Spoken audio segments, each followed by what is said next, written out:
नमस्कार दोस्तों, स्वागत है आप सभी का एक और नई बेहतरीन वीडियो के साथ। आज की वीडियो में आपको बताने वाला हूं कि आपने जो लाडो लक्ष्मी योजना का फॉर्म भरा है, अगर उसमें किसी प्रकार की आपको प्रॉब्लम आ रही है तो आप उसका सॉल्यूशन किस प्रकार से कर सकते हो। क्योंकि काफ़ी ज़्यादा मेरे पास कमेंट्स आ रही है, क्योंकि मैंने वीडियो बनाई थी पिछली, उस पर बता रखा है कि आप इसका लाडो लक्ष्मी योजना का फॉर्म किस प्रकार से भर सकते हो। उसके अंदर बहुत सी प्रॉब्लम्स आ रही है लोगों को। HKRI नंबर गलत है, बिजली बिल गलत आ रहा है, DHVPN की जगह UHVPN ले रहा है, OTP नहीं आ रहा, बहुत सारी प्रॉब्लम्स जो है आ रही है। उन सभी का इस वीडियो में आपको एग्जैक्ट सॉल्यूशन बता दूंगा। और वीडियो पसंद आए तो वीडियो को लाइक शेयर सब्सक्राइब जरूर करके रखें। तो चलिए शुरू करते हैं। सबसे पहले हम कमेंट्स की बात कर लेते हैं एक बार, जो एक्चुअल जो कमेंट्स आई थी। तो ये है, सर मैं रेंट पर रहता हूँ तो बिजली बिल ओनर के नाम है। तो भाई साहब आप ओनर का लगा सकते हो और इस फॉर्म को भर सकते हो अगर आपकी फैमिली आईडी में 1 लाख तक इनकम है तो। ठीक है। सेकंड है, मेरे पास बिजली मीटर नहीं है, पिताजी के नाम है। पिताजी के नाम पे मैंने पहले भी बताते आपको वीडियो में बता रखा है कि भाई साहब पिताजी का आप भर सकते हो। उसके बाद भी आप ये फालतू की कमेंट ही कर रहे हो, टाइम वेस्ट कर रहे हो अपना। पिताजी के नाम है, आप भर सकते हो। माता पिताजी किसी के नाम हो आप भर सकते हो।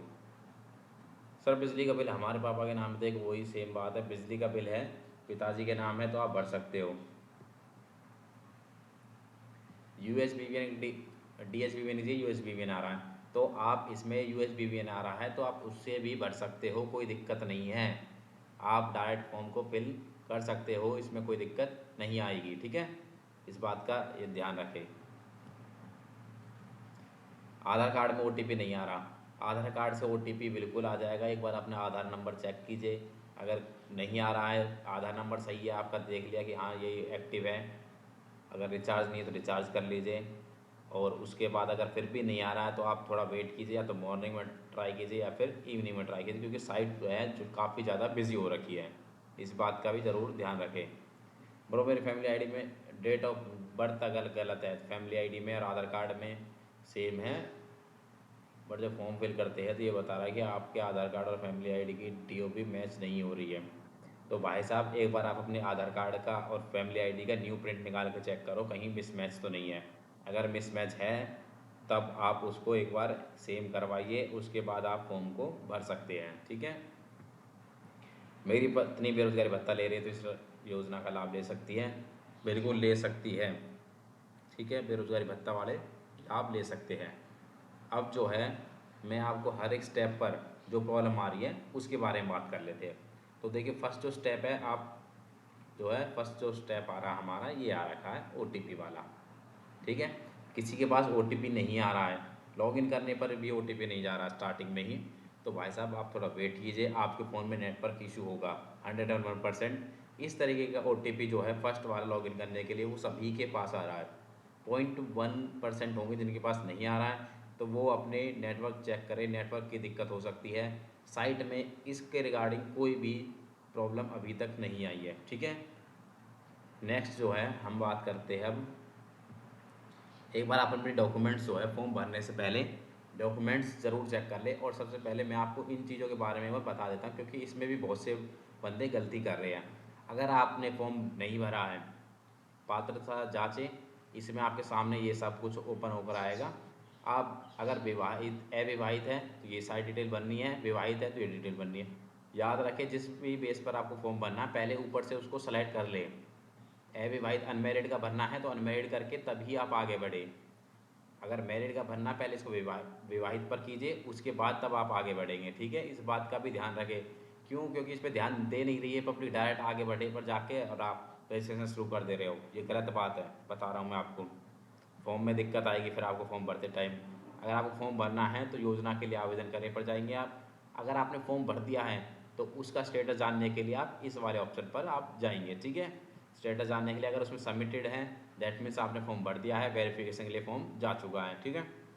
थर्ड जो है, इसमें जो है हमारी हर महीने जो KYC होनी है वो KYC के लिए गया है, अभी इसका आपको कोई काम नहीं है। अगर आपने किसी ने मान के चलो किसी ने फॉर्म गलत भर दिया है तो याद रखें नामकरण रद्द करे, इस पर न जाए बिल्कुल भी। गलती से भी ये तो ऑप्शन सेलेक्ट करना ही नहीं है। अगर आपने फॉर्म गलत भर दिया है तो आप प्लीज़ वेट कीजिए, क्योंकि इसमें एडिट का ऑप्शन 101% आएगा, या फिर आपको फॉर्म रिजेक्ट करके आपको दोबारा फॉर्म अप्लाई करने का ऑप्शन दिया जाएगा।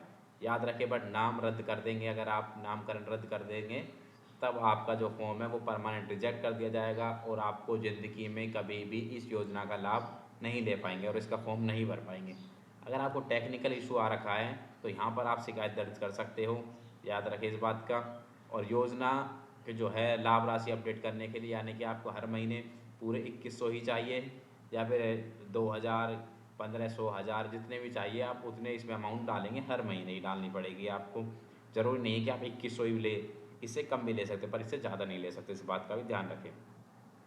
एक फॉर्म भरने के बाद आप लॉग आउट करके दोबारा लॉगिन कर सकते हो, एक नंबर से 3 फॉर्म भर सकते हो, इस बात का भी ध्यान रहे, क्योंकि मेरे पास इस मामले में भी कमेंट आ रखी है। तो फर्स्ट जो स्टेप है उसकी बात कर लेते हैं हम, किस किस प्रकार की समस्या आपको आ रही है। तो पहली बात, तो अगर विवाहित हैं, विवाहित का अगर आप फॉर्म भर रहे हो, अगर वो हरियाणा में जन्म से रह रही है, जन्म से रह रही है, तब तो जो रेजिडेंस है यानी कि डोमिसाइल सर्टिफिकेट है वो लाडो का ही भरा जाएगा, यानी कि लेडीज़ का ही यहाँ पे भरा जाएगा। उसके बाद आप यहाँ पर सत्यापित पे क्लिक करेंगे नीचे, तो उसके बाद उसका नाम आ जाएगा। अगर वो जन्म से नहीं है यानी कि विवाह से है, इस पर जैसे ही आप सेलेक्ट करते हो विवाह का ऑप्शन आ जाता है, विवाह से जैसे ही आप सेलेक्ट करोगे उसके बाद यहाँ पे हस्बैंड का डोमिसाइल नंबर डाला जाएगा। याद रखें इस बात को, या फिर 15 साल से ऊपर है तब आप अपना भी डाल सकते हो। पर अगर विवाह से के बाद आप हरियाणा में आए हो तो वो आपके हस्बैंड का फॉर्म भरा जाएगा।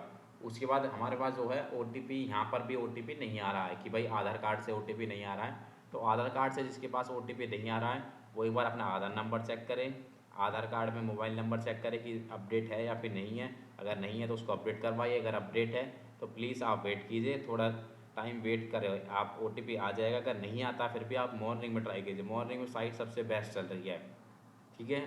मॉर्निंग में मैं डेली मॉर्निंग में ही कर रहा हूँ, सभी का फॉर्म भर रहा हूँ जो, उसमें बिल्कुल भी एरर नहीं आ रहा है। आप यहाँ से OTP करके सत्यापित पे क्लिक करके कर सकते हो, ठीक है। नेक्स्ट जो प्रॉब्लम है, हम डोमिसाइल नंबर की एक बार बता देते हैं। डोमिसाइल नंबर कौन सा है, डोमिसाइल नंबर ये वाला डालना है आपको, ई दिशा वाला, ठीक है, याद रखें इस बात को। जो न्यू बन रहा है उसमें भी टॉप कॉर्नर पर ई दिशा वाला नंबर है, जैसे ही आप डालेंगे आपका डिटेल्स जो है वो पिक कर लेगा, ठीक है।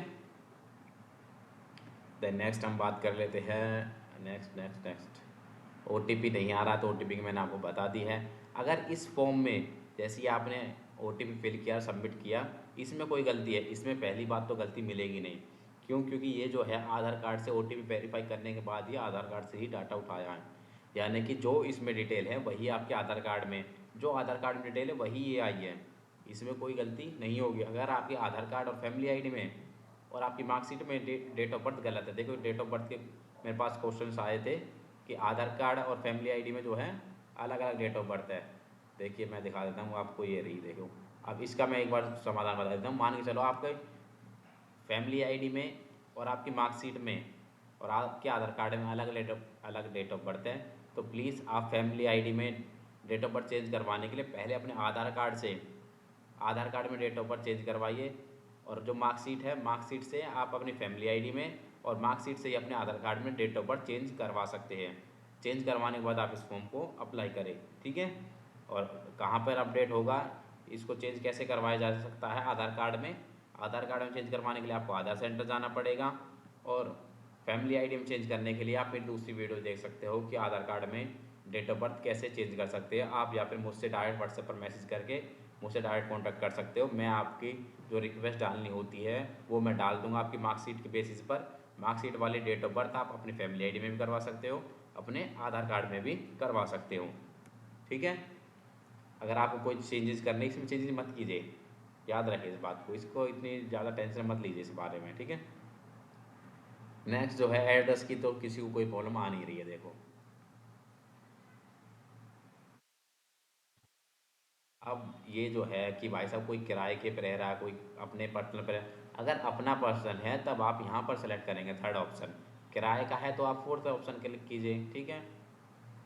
अगला जो है हमारा है माता पिता के समय, यानी कि बेटी कहाँ से है, यानी कि जो लाडो है पीछे से, यानी कि उसका मायका कहाँ पर है, वो डिटेल डाल देनी है आपको, ठीक है। विवाह से पहले की डिटेल ये रही, माता पिता की डिटेल ये रही, यानी कि लाडों के पूछी जा रही है। ठीक है, सास ससुर की नहीं पूछी जा रही है इसमें ये। नेक्स्ट जो है UHBBN की जगह DHBBN आ रहा है, DHBBN की जगह UHBBN जो आ रहा है आपके में, आप कनेक्शन मीटर ID डालिए, इसमें मीटर नंबर डालिए, कनेक्शन अकाउंट नंबर डालकर सत्यापित करके, नाम गलत आ रहा है कोई दिक्कत नहीं है, नाम से कोई दिक्कत नहीं है, आप डायरेक्ट सबमिट कर सकते हैं, जमा करे पर क्लिक करेंगे आपका फॉर्म नेक्स्ट प्रोसेस हो जाएगा। ठीक है, इसके लिए भी कोई ज़रूरी नहीं है कि आपका नाम ज़रूरी है कि सही आना। ठीक है, नेक्स्ट जो है माता पिता की, एक भाई साहब ने कमेंट कर रखा है मेरे पास कि मेरे सासू का आधार कार्ड नंबर कहाँ से लाऊं। भाई साहब मेरे पास से ले जाओ आप आधार नंबर, आपकी सासू माँ का आधार नंबर मेरे पास रखा है। अरे भाई साहब आपकी सासू माँ, आप अपनी सासू माँ से लो। अगर किसी की माता पिता यानी कि लाड़ों के माता पिता यानी कि हस्बैंड के सास ससुर, लाड़ों के माता पिता जीवित हैं तब आपको आधार नंबर डालना है। अगर माता पिता की मृत्यु हो चुकी है, ठीक है, देन आपको मृत करके ओनली किस डेट डालनी है कि कब उनकी डेथ हुई थी, कि कौन से साल में, कौन से महीने में, कौन से दिन हुई थी। ठीक है, ये चीज़ माता पिता के में है, ये लाड़ों के माता पिता है, और यहाँ पर लाड़ों की सास ससुर की डिटेल डालनी है। ठीक है, उसके बाद सास ससुर डाल देना है। इसमें फैमिली आईडी में एक दिक्कत और आ रही है कि भाई साहब फैमिली आईडी हमारी अलग अलग है। फैमिली आईडी में है, फैमिली आईडी में हस्बैंड वाइफ बच्चे है बस, तो आप इसमें जो है हस्बैंड वाइफ और बच्चे का सेलेक्ट करके आप अन्य परिवार ओनली बच्चों को ही जोड़ेंगे। ठीक है, सास ससुर को मत जोड़िए इसमें, सास ससुर को जोड़ने के लिए जरूरत नहीं, क्योंकि वो अपने अलग फैमिली आईडी में लाड़ो बनेंगी। ठीक है, नेक्स्ट जो प्रोसेस है इनकम की बात करें तो हम